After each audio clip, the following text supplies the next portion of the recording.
Assalamualaikum.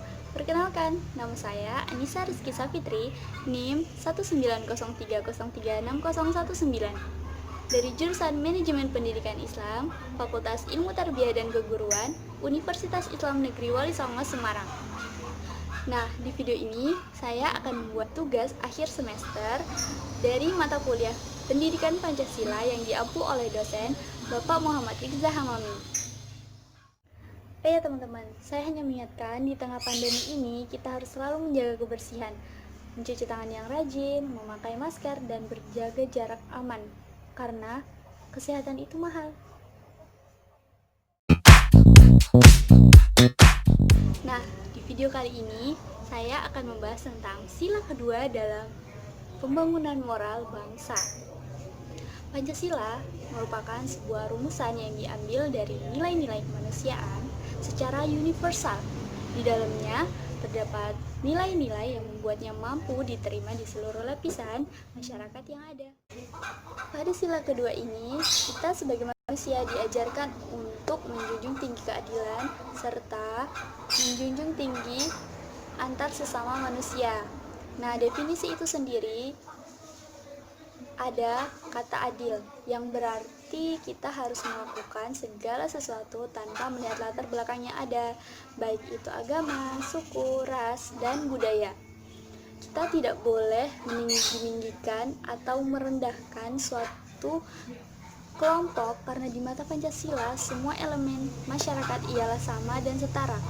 Sedangkan kata adab berarti bahwa kita harus memiliki sikap tenggang rasa agar menumbuhkan rasa cinta, menghormati, menghargai, baik itu terhadap diri sendiri maupun orang lain. Moral dan etika menjadi hal yang sangat krusial. Keberadaannya menjadi penentu baik atau buruknya sebuah bangsa. Jika moral dan etika itu rusak, maka rusak pula kehidupan berbangsa dan bernegaranya. Begitu pula sebaliknya. Peran moral dan etika dalam pembangunan bangsa bagaikan peran hati bagi diri manusia. Jika hati rusak, maka rusak pula seluruhnya.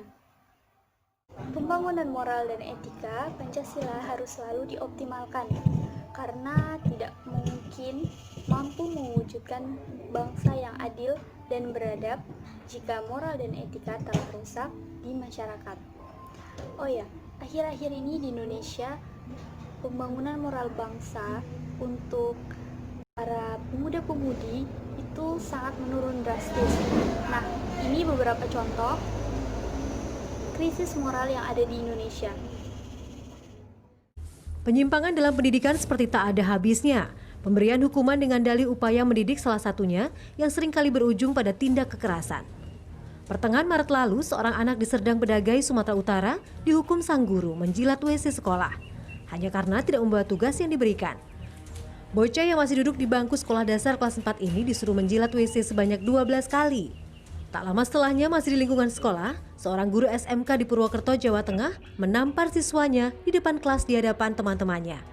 Pihak sekolah menyatakan kemarahan guru lantaran akumulasi kelakuan siswa tersebut sudah terjadi sejak setahun lalu. Tak hanya dilakukan guru, keluarga yang seharusnya menjadi pendidik utama seorang anak tak lepas dari tindak kekerasan. AZ, seorang anak di Pasuruan, Jawa Timur, mendapat tindak kekerasan yang dilakukan HR, kakek kandungnya sendiri. HR kerap menghukum cucunya sendiri dengan mengumpankan pada monyet peliharaannya hingga terluka. Video AZ yang mendapat siksaan ini pun beredar hingga kemudian menuai kecaman masyarakat. Akhir Maret lalu, seorang balita bernama Kalista harus kehilangan nyawa di tangan ibu kandungnya sendiri. Anak berusia 1 tahun 4 bulan ini sering mendapatkan siksaan dari sang ibu berupa gigitan, benturan, hingga sundutan rokok. Yang miris yang kerap terjadi belakangan ini adalah tindakan masyarakat yang tak wajar dalam memberikan hukuman kepada anak. Awal April lalu, seorang anak di Bekasi, Jawa Barat dipukuli dan ditelanjangi warga karena kepergok mengambil jaket yang sedang dijemur. AJ yang masih duduk di bangku kelas 1 SMP ini diarak sepanjang 500 meter dalam kondisi tak berpakaian sambil dipukuli warga yang marah. Yang terbaru, viral sebuah video yang memperlihatkan seorang anak menyiram oli bekas ke tubuhnya. Anak yatim piatu ini dihukum pemilik bengkel karena mencuri onderdil motor. Sang pemilik bengkel memberikan 3 alternatif pilihan hukuman. Salah satunya adalah mengguyur tubuhnya dengan oli bekas. Oke, ini artinya krisis moral masih cukup mendominasi dunia pendidikan Indonesia ya Bu Retno. Tapi kalau kita lihat dari pelaku pendidikan terkait begitu, ada guru, ada kepala sekolah, ketika ada kekerasan di sana, ada krisis moral yang terjadi di sana, mana yang mesti diperbaiki terlebih dahulu? Apakah pelatihan terhadap guru-gurunya harus diperbaiki, pengawasannya seperti apa Bu Retno?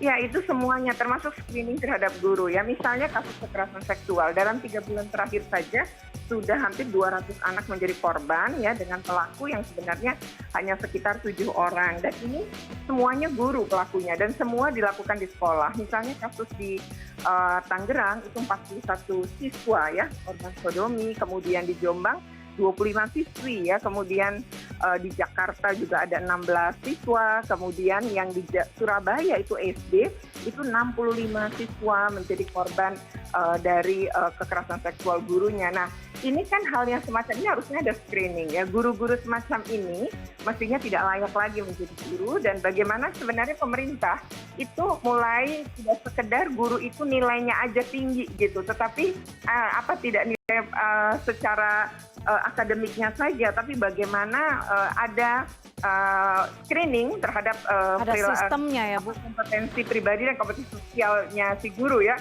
Karena kasus-kasus kekerasan guru, anak terlambat datang ditampar, kemudian anak tidak membawa kompos disuruh jilat WC. Ini kan cara menangani anak-anak dengan cara disiplin yang tidak positif.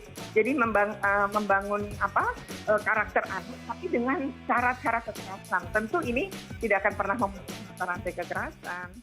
Teman-teman, itu dia tadi beberapa contoh kasus krisis moral yang terdapat di Indonesia. Dan oh ya, satu lagi, di Indonesia akhir-akhir ini terdapat viral kasus rasisme.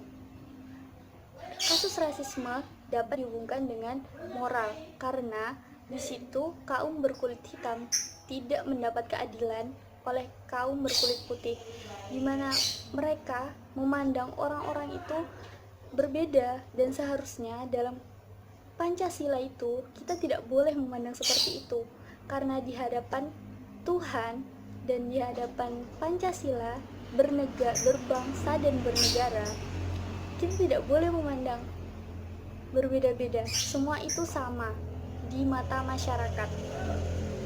Dengan begitu kita bisa hidup damai.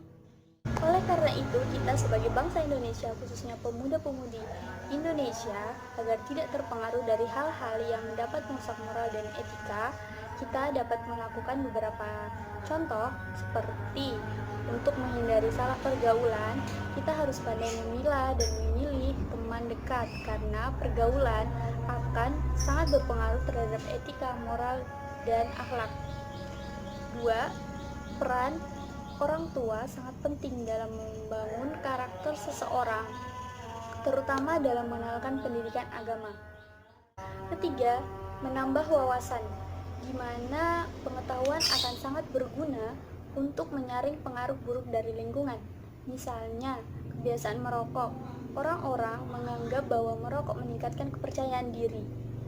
Tapi padahal jika dilihat dari sisi kesehatan, merokok dapat menyebabkan banyak penyakit. Sehingga kebiasaan itu tidak hanya mempengaruhi diri sendiri, melainkan juga orang di sekitarnya.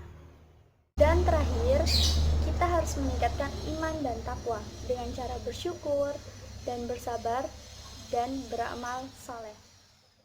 Oh ya teman-teman, sekian video dari saya. Semoga mendapat pelajaran bahwa kita harus berlaku adil dan tidak membeda-bedakan terhadap sesama, serta menjunjung tinggi toleransi yang ada. Maka dari itu, untuk menjadi warga Indonesia yang baik, kita harus menjunjung tinggi pembangunan moral bangsa untuk sekitar dan untuk diri sendiri. Cukup sekian video dari saya. Wassalamualaikum warahmatullahi wabarakatuh.